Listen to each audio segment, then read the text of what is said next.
This is Storytime, and I'm sharing with you a Herb article, and Lou just forwarded it to me, and I thought I'm going to share it because it is really illuminating. Uh, I hope all of you know about Herb Reichert, and he writes for Stereophile, and he is also an amplifier builder, and he's an artist, so I would say he builds amplifiers not just from the standpoint of making them electrically perfect. So he's not a paper and pencil only guy, but he also listens to it and he just puts his inspiration into his designs. And that's the most important part. My message to all of you, all of us out there who ever want to put together any piece of equipment is that knowledge of physics and electronics is not enough by itself. If you just go with it, then you will end up with a product, with something that performs pretty well, measures fantastic, but the end result is lacking. And why it is lacking, this is not the time to discuss it. Now is the time to discuss the experiences of a designer, of an amplifier builder who spends most of his time nowadays listening to music, reviewing equipments, and sharing his experiences.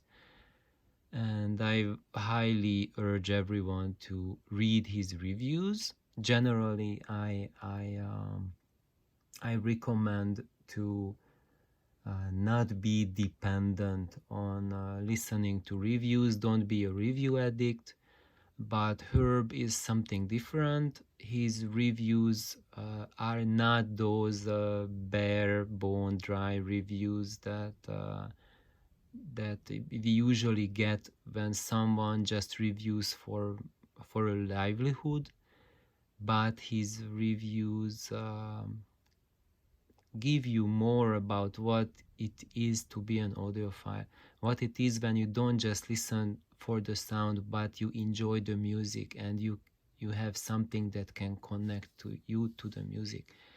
And after this very lengthy introduction, let's get on with it. So this article is called Gramophone Dreams number 34, the Salt Cellar System, and it's in March 4th, 2020, so it's over a year old. And he starts off with an X-ray scan of a luggage that they were actually going to France, and they set up a mono system in France. And this is all audio electronic stuff. It's a compression driver, vacuum tubes, and power supply, more vacuum tube. And of course they get stopped by airport security and they check out what's in your baggage. And luckily they didn't have any troubles with that. Once I got into a very serious issue with it, and it was not funny for me. Usually if you bring vacuum tubes with you, the airports are totally fine with it. Transformers, okay, not a problem. But I highly urge everyone, do not bring oil-filled capacitors on your luggage, because you might have that security guard whip out the gun and point at you. So because actually when you look at those on the X-ray scans, it looks like you are really carrying bombs with you. And I had the fortune that the security guard knew what Russian oil-filled caps were, and he was just laughing and he holstered his gun. But if I would say that 99% of security guards do not know what a Russian oil-filled cap is. Later, when I talked to my security guard who was in that situation, it turned out that he He was an electronics graduate, so he knew that stuff really well. But most of the TSA people or federal buildings people, they don't know about it. So with that, without further ado, let's go on and read. So he describes what parts he's carrying, and now there is the Salt Cellar System. So basically, this is in France, and this building is a stone building, like extremely thick walls, like a foot or 2 feet thick stone walls, which make bass extremely strong. So if you never heard sound reproduction in a big cathedral, then you don't know how it can sound. But if you're home, if you are one of the lucky ones who have a home that's made that has stone walls, then you know, or even brick walls, it's much better than having drywall or wooden walls, which resonate with the sound pressure much more easily, and you are losing the low frequencies, a lot of the lowest frequencies. So the deep bass and the subsonics are getting soaked up by the drywall and by wood, because they start to move and shake instead of allowing the air to vibrate. And these heavy stone walls, they are too heavy to be moved by the air, and that's why they are so sturdy.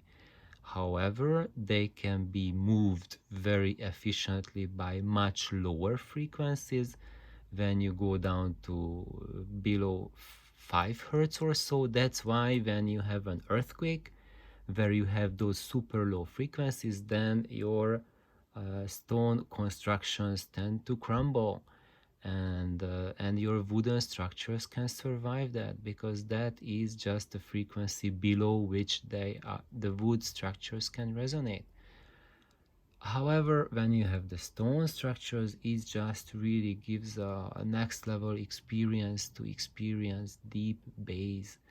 And they are setting up the mono system properly, so they put it in a corner. So for mono, you always need to corner load your speakers.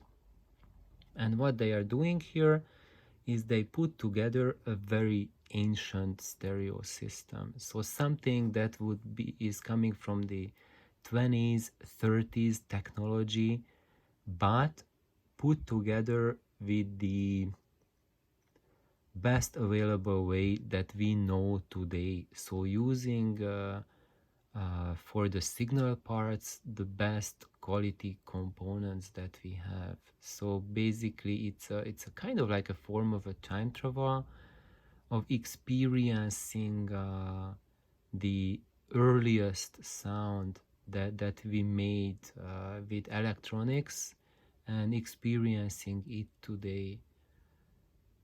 And Herb describes the effect in very, very passionately, and he says that everyone who heard this sound was just really, really touched very heavily by the music they listened to, at a much deeper level than we get touched when we listen to our normal commercial stereo products. And let's just look into the things that they did, and I'll offer my comments on the system that they put together. So you see they have a horn loaded system, which is the horn speaker basically, and for that they are using multiple drivers, 1, 2, 3, and there is what you cannot see, is that there's a fourth one, but I'll explain about that later. And you need to do that because for horns, what they do is they help to couple your driver to the air. What does that mean? It means that when you have a loudspeaker, let me just whip up one from thin air. For example, you have a dome tweeter. This device, the dome itself, is when it moves up and down, the air doesn't want to go forward, so the sound is not going this way from your tweeter, but it's going to get lost in every direction. And actually most of the sound wants to go this way and that way, because imagine that this is the surface of water. Like here we have water and there's air on top.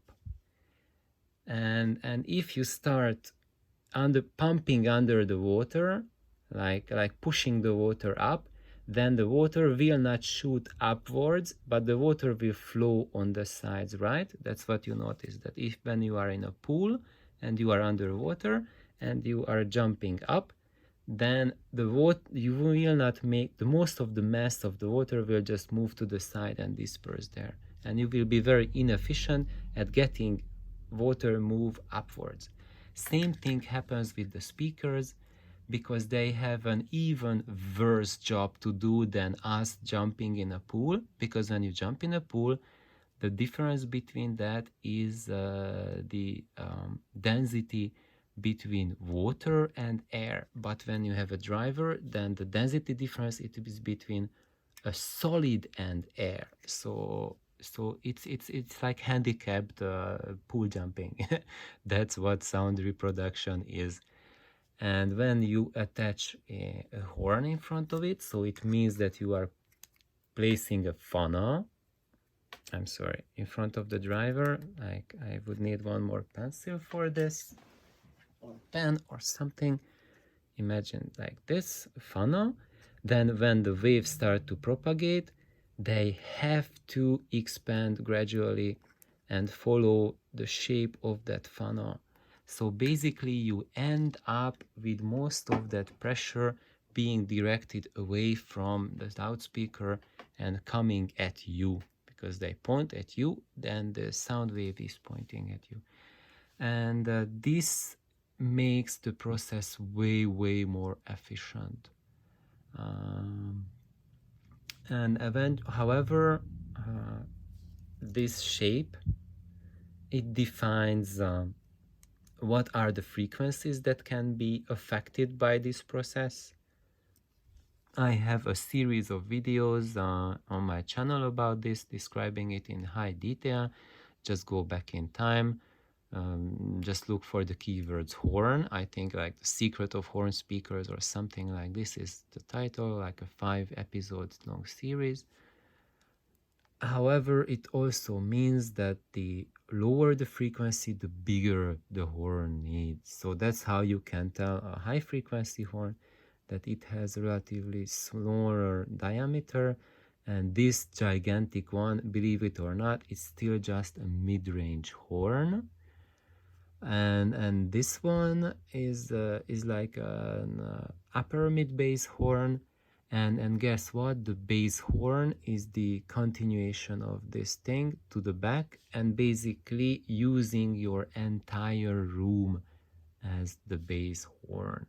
So when you make a horn loudspeaker, it's of a very complex design. There's just so many more parameters you have to adjust compared to making a box. So if you think about it, making a typical bookshelf loudspeaker, the complexity of the thought process that goes into it to optimize it, let's call it amount X. The amount of thought process needed to optimize a horn speaker, it's like 50x. So it's a almost infinitely more complex process to put together a good horn system, and that's why it's almost doesn't happen on the commercial scale. And partially because when you have a horn system, it is so sensitive that you have to adjust it to your room.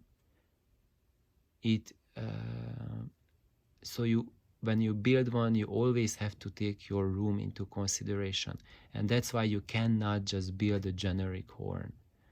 It might work to a certain degree, but you will not get top results from it. So without further ado, let's continue. Okay, there's no more pictures here, just a load of text. However, let's just have a look at this. What on earth is that? So it looks like that's their amplifier. So everyone is, battle fed with metal boxes with the parts sticking out of it. That's how amplifiers should like.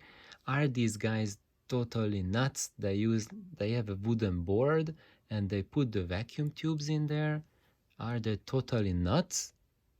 How come? So most people at this point, let's go to page 2. I think I have more details on that. Most people, yep, you see it's here. When they see it, especially like modern engineers who design solid state gear, they think, okay, these guys are totally nuts and just let's forget about this. However, let me tell you a huge secret. If you want to build the best sounding amplifier, this is the way to go. And why? Because what you have here is wooden base, so it means a much better mechanical dampening for the tubes. As you know, there's an issue called tube microphonics, and that is made much worse than the problem is with the tubes, because we are mounting them on a metal chassis, and the metal chassis vibrates and resonates, and the tubes just amplify the glass, and as the whole bottle is shaking, it just amplifies the mechanic resonance of the chassis. And you would say, oh no, I see my chassis and it doesn't resonate at all. No, it doesn't resonate at the frequency that you can see with your naked eye, and the amplitude is not so big that it would be visible or even you can touch it. But at much higher frequencies, when you have the audio signal passing and your transformers mechanically buzz with those audio frequencies, then the chassis is amplifying those frequencies, and the tubes pick it up as a mechanical resonance and they amplify it, and it's fed back to the sound. It's mostly at such a low level that you cannot consciously isolate this effect, but it's smearing the sound, and if you get rid of it, then oh wow, this just sounds so much better. So I've been doing this as well, not building vertically, but more like built like a regular box shape cabinet, but the entire cabinet is made of wood, just like these guys did, and the result is fantastic. You have a better texture, better tonality than you would get from a metal all metal chassis.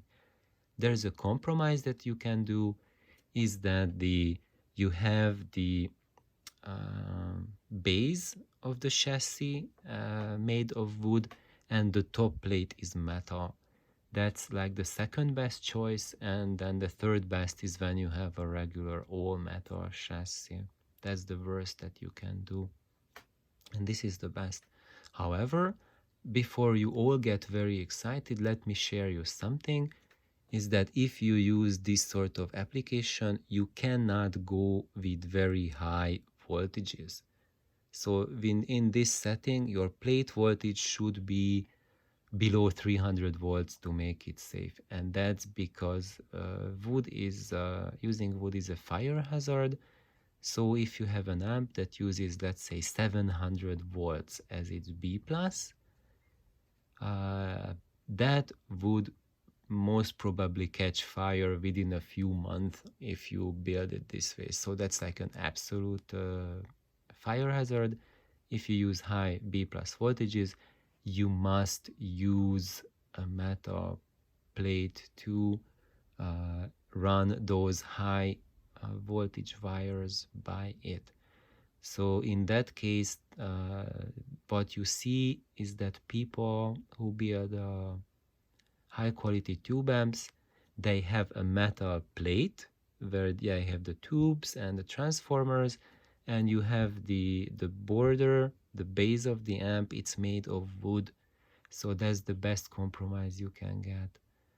And I made like another semi-compromise that entire thing is wood, but the parts where I mount the tubes and where I have the high voltage wires running, that's a piece of metal plate. So it's not a very big metal plate, and the metal plate is not shared with the vacuum tubes and the transformers. You keep the two separate, so you do not let the mechanical vibrations of the transformer be coupled to your vacuum tubes. So so that's one thing to tell about this amp that these guys are using here, is that you are not getting any mechanical vibrations. And is this a new thing? How did they come up with it? No, this is an old thing. When you look at the antique radios from the 20s, 30s, you will notice that they are made exclusively of wood.